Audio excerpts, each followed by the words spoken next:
ప్రాజెక్టులో అవినీతి అనకొండ అయినటువంటి హరీష్ రావు గారు వచ్చి పల్లికి తీసుకుంటే ఆయన ప్రెస్ మీట్ పెడతాడు. ఇక పాలమూరు ప్రాజెక్టులో అన్యాయం చేసింది ఆ గుంటనక్క, కాళేశ్వరంలో అన్యాయం చేసింది ఆయన. ఈయననే తప్పు చెప్పి ప్రజల్ని డైవర్ట్ చేస్తుందంటే ఆయన వచ్చి ఆ డ్రామా ఇంకొంచెం పెంచి ఆయన ఏందేందో మాట్లాడిపోయాడు. నేను అంటున్నా కదా, అదే గుంటనక్కను ఎవరి వల్ల అయితే అవినీతి జరిగిందో ఆయననే ముందట పెడుతున్న బీఆర్ఎస్ పార్టీ ఈ జన్మల బాగుపడదు, ఈ జన్మల అధికారంలోకి రాదు. ఇవాళ అవినీతితో కూరుకుపోయి ఉన్నటువంటి విషయాన్ని బయట పెడతా ఉన్నాను నేను చాలా స్పష్టంగా.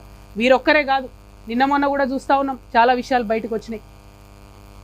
కేటీఆర్ గారు వారి స్నేహితుడి కోసం పర్మిషన్ ఇవ్వడానికి మరి ఎన్ని రకాలుగా అదలా బదిలీ జరిగిందనేటటువంటిది అన్ని పత్రికలలో చాలా ప్రముఖంగా వచ్చింది. ఇన్ని రోజులు నేను చెప్పలే చాలా విషయాలు, ఇవాళ ఎందుకు చెప్తా ఉన్నా అంటే అన్న మాట్లాడుకుంటూ ఒక మాట చెప్పారు మా జనార్దన్ అన్న గారు, మేము పార్టీ పెట్టుకున్నాం, మమ్మల్ని మీరు పార్టీలకు వెళ్ళి తీసేసి అవినీతి గురించి మాట్లాడినందుకు. నేను ఆగిపోలేదు కదా, నేను సాగాలి కదా, ప్రజల మధ్యలో ఉండాలనుకుంటున్నా. నేను నా పార్టీ పెట్టుకున్నాను, ఎలక్షన్ కమిషన్ పోయినాను, నా పని నేను చేసుకుంటున్నా. సంవత్సరన్నర కాలంగా ఒక 6 నెలలు, ఫస్ట్ 6 నెలలు చెప్పాలి ప్రజలకు కాబట్టి మీ గురించి చెప్పి వదిలేసి తర్వాత నేను ప్రజా సమస్యలు మాట్లాడుకుంటూ వెళ్తున్నా. కానీ వాళ్ళు మాత్రం ఎలక్షన్ కమిషన్కి 1000 కంప్లైంట్స్. మరి భయం లేదన్నారు కదా, నేను పార్టీ పెట్టుకుంటే మీకు ఇబ్బంది లేదన్నారు కదా, మేము అడిగిన ప్రశ్నలకు ఇంతవరకు జవాబు చెప్తలేరు కదా, మరి ఎందుకు ఈ చాటుమాటు వెన్నుపాటు వ్యవహారాలు? ఎవరన్నా మీలాంటి పత్రికా మిత్రులు మా వార్త రాస్తే సిగ్గు లేకుండా గుంటనక్క ఫోన్ చేసి ఎందుకు వేస్తాను, ఎందుకు వేస్తున్నారు వార్తలు ఏకండి. అదేవిధంగా ఇంగ్లీష్ మాట్లాడతాడు కేటీఆర్ సార్ కాబట్టి ఇంగ్లీష్ వాడు ఎవడన్నా వార్త వేస్తే ఢిల్లీకి ఫోన్ చేసి ఎందుకు వేస్తారని నేను అడుగుతాడు ఇంగ్లీష్లో. వాళ్ళు ఫోన్ చేసి చెప్తారు నాకు. ఇంత సిగ్గులేని వ్యవహారం ఎందుకు? ఒక ఆడబిడ్డగా నేను చాలా ధైర్యంగా ప్రజల మధ్యలో ఉంటాను, నేను వెళ్తున్నా. ఆంబోతుల్లాగా అడ్డగాడిదల్లాగా ఎందుకు నా కాళ్ళల్లో కట్టెలు పెట్టే పనులు చేస్తున్నారు నాకు అర్థమవుతలేదు. ఏం అవసరం ఉంది మీకు? ఒక్క ప్రశ్నకన్నా సమాధానం చెప్పిరా నేను అడిగిన వాటికి? ఇంకా నేను ఎక్కడ కూడా పర్సనల్ ఇష్యూస్ మాట్లాడను కూడా నా ప్రాణం పోయినా. కానీ ఆ బీఆర్ఎస్ పార్టీలో వీళ్ళిద్దరూ జోడెడ్లలాగా నడపాల్సిన వాళ్ళు ఇద్దరు కూడా దున్నపోతుల్లాగా ప్రజల ఇష్యూలు మర్చిపోయి కేవలం అవినీతి ఇష్యూస్ మాట్లాడడం, ఇప్పటికి కూడా అడ్డగోలుగా అవినీతి పరులను కాపాడడం. మొన్న నేను ఉద్యమకారుల పక్షాన పోయి అక్కడ ఉద్యమం చేస్తున్నా అండి. ఏం డ్రామా చేసిండ్రు కాంగ్రెస్ బీఆర్ఎస్ కలిసి? అంటే మీకు ఆ పూటకు నన్ను ఆపడానికి, ఉద్యమకారుల వార్తలు రాకుండా ఉండడానికి అయితే కాంగ్రెస్తో జత కడతాడు, అయితే బీజేపీతో జత కడతారు. ఏముంటుంది నీతి నియతు న్యాయం ఏముండదా? ఒక పార్టీకి ఒక లైన్ ఉండదా?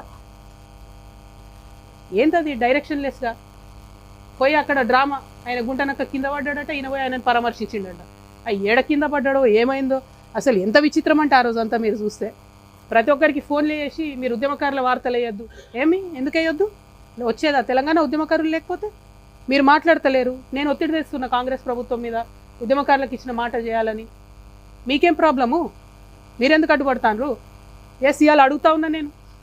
1400 కోట్లు ఇవాళ బీఆర్ఎస్ పార్టీ అకౌంట్లు ఉన్నాయి కదా, అవి క్విట్ ప్రోకి కింద వచ్చినాయి కాదా?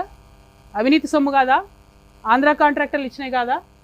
పంచండి. అవినీతి సొమ్ము అంతా కూడా అమరవీరుల కుటుంబాలకు పంచండి. కుటుంబానికి ₹1 పంచండి. రండి, పంచిన తర్వాత అప్పుడు గ్రౌండ్లకు రండి, నాతో సమానంగా ప్రజల మధ్యలోకి వచ్చి నిలబడండి. ఇలా ఒంటరిగా నేను పోరాటం చేస్తుంటే మీరందరూ డబ్బులు పెట్టుకొని వచ్చినటువంటి అనేకమైనటువంటి అవినీతితో వచ్చినటువంటి అనేకమైన అంశాలను పెట్టుకొని నన్ను ఇబ్బంది పెడతారేంది? నిన్నగాక మొన్న కేటీఆర్ గారు ఒక పేపర్ కొన్నారు 128 కోట్లు, దాదాపుగా అంతే 188, 188 కోట్లతోని పయనీర్ అని ఇంగ్లీష్ పేపర్ కొన్నాడు ఆయన. అంటే ఇక తెలుగులాడిన అబద్ధాలు జాడదు అన్నట్టు ఇప్పుడు ఇంగ్లీష్లో కూడా అబద్ధాలు ఆడతారు అన్నట్టు. I'm appealing to everybody, Pioneer paper is now been bought by BRS, so please don't trust that paper. Whatever comes in Pioneer is BRS's view. ఏంది ఇది? పత్రికలు కొంటాం, యూట్యూబ్ ఛానల్ కొంటాం. ప్రజాబలం ఉండాలి, గుండె ధైర్యం ఉండాలి, ధనబలం ఉంటే ప్రదర్శించుకోండి అవసరమైన కాడ.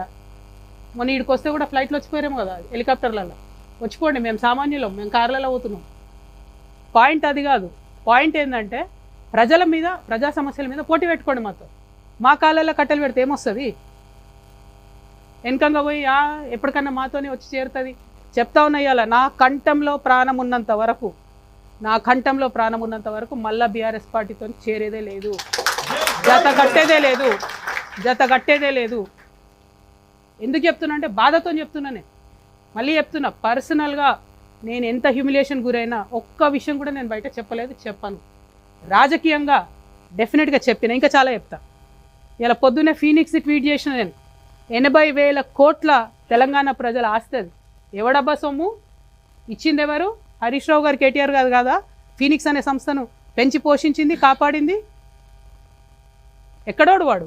తెలంగాణోడా, ఆంధ్రోడా? ఎందుకని పంచిపెడతారు మీరు? ఇప్పుడు దాన్ని అవినీతిని ఇప్పుడున్న గవర్నమెంట్ కంటిన్యూ చేస్తుంది కదా. మీరు తెరిస్తే కిటికీలు. జాతీయ పార్టీలకు ఏముంటుంది తెలంగాణ ఆంధ్ర ఫీలింగు? తెలంగాణ భూములు కాపాడుకోవాలని వాళ్ళకి ఎందుకు ఉంటుంది?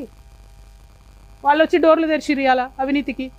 33 లక్షల టన్నుల కలప అండి కొడతాడు వాడు, ఫీనిక్స్ కంపెనీ వాడు. 10 కేసులు పెట్టింది ఫారెస్ట్ డిపార్ట్మెంట్. సింపుల్గా ఫైన్ కట్టి పక్కకి వెళ్ళిపోయాడు. కొట్టచ్చా 33 లక్షల కలప? హైదరాబాద్ నగరం నడిబొడ్డున ఎడ దొరుకుతుంది అంత గ్రీనరీ? ఇవ్వడానికి వీళ్ళకి లేదు. కేసు పెట్టిన ఫారెస్ట్ డిపార్ట్మెంట్ కూడా ఇంతవరకు కుయ్యి అంటలేదు, కై అంటలేదు. మేము వదిలిపెట్టాం. నేను చెప్తున్నా, భూ పోరాటం, భూదందా, భూ కబ్జా నేను ముందే చెప్పిన.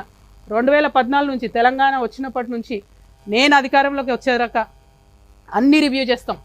కేసీఆర్ గారు గవర్నమెంట్ ఇచ్చింది రివ్యూ చేస్తాం, రేవంత్ రెడ్డి గారు గవర్నమెంట్ ఇచ్చిన భూములు